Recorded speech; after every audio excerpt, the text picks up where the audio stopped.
I want to depart from this part of the conversation because I think this has Mhm, been a great invitation to people to open their mind and consider coming into the mhm, hydration world, IV hydration world. Tell mhm. me about your past career.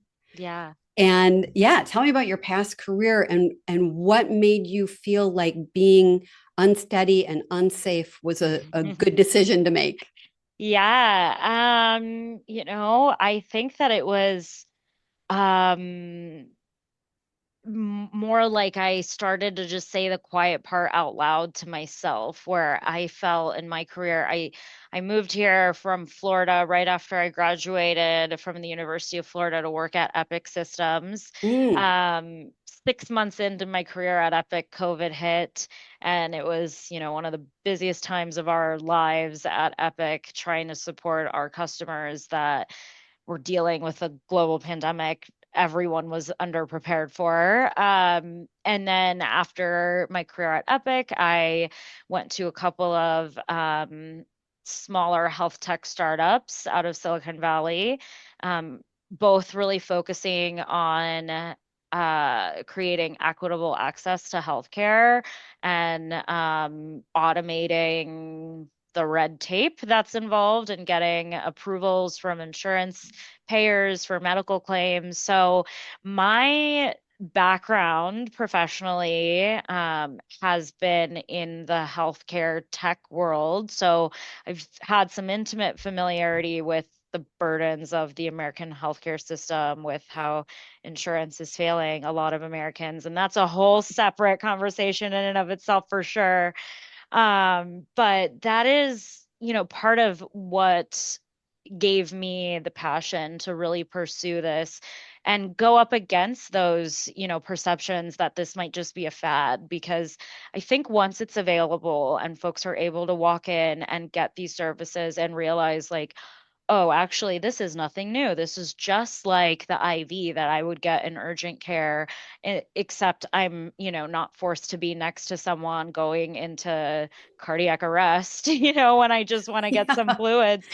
And it's just something that I've been super passionate about getting people like a more democratic access to these healthcare services where they don't have to go through the Yes. burdens of, submitting their claims to insurance or not even being granted an appointment for 6 months, when your ear infection has long developed into sepsis at that point. Right.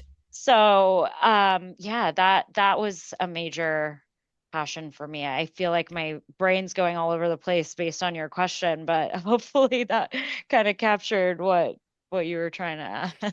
People who listen to this podcast, I named it free agent because there's so many people in corporate America who say, work for the boss. I want to Yeah. be the boss. I'm tired of that.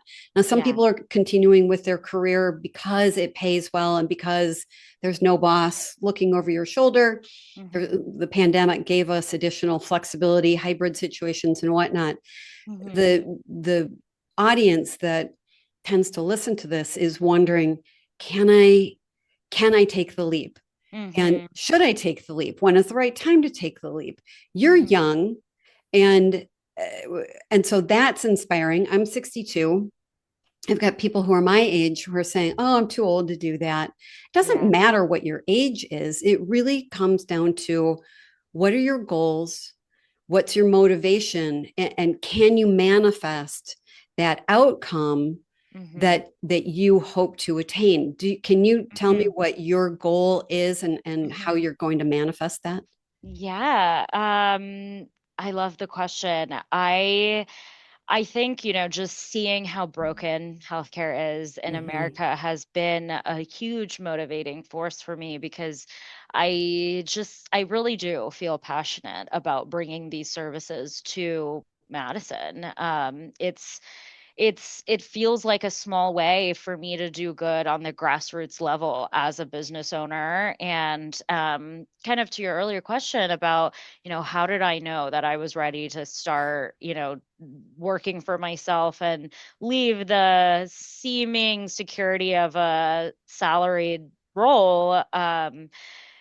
where someone else is writing my checks, it didn't feel like the safer decision. It felt like the necessary decision based on my values and the type of work I wanted to be doing with my time. You know, we got one life. You've got a set number of years to do the most damage you can, and I felt I was working, with so much passion on other people's businesses Yeah. without really having the ownership and the decision-making power to affect the change that I really wanted to be making.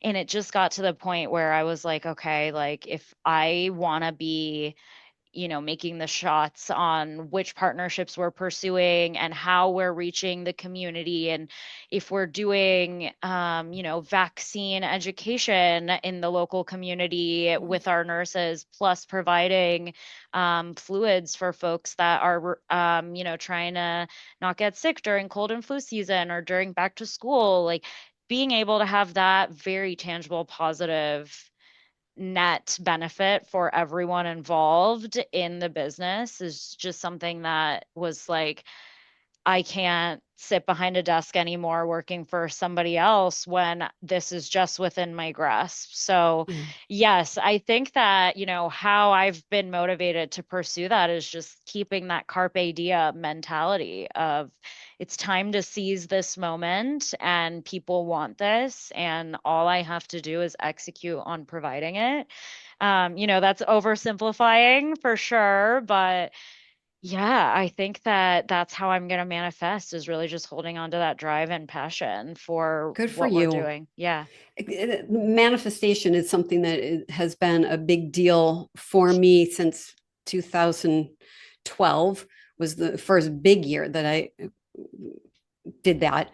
And then Hmm. in 2014, 2013, Hmm. again, it was a necessary pivot that I needed to make in Hmm. order to realize what my personal goal was. I think it's so important for people to trust whatever your higher spiritual, higher universal energy, higher your Hmm. God, Hmm. and to listen for and watch for the signals that you're going in the right direction.